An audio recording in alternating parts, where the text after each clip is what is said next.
The following message was transmitted at the request of the Center for Disease Control and Prevention, the Logan County Health Department, and the Logan County Sheriff's Office. Due to the coronavirus infecting Illinois, the United States, and other parts of the world, Logan County is taking precautions due to this catastrophic pandemic event.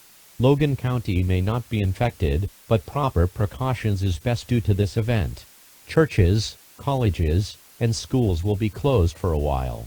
Symptoms of the coronavirus includes runny nose, coughing, sore throat, and sometimes fever.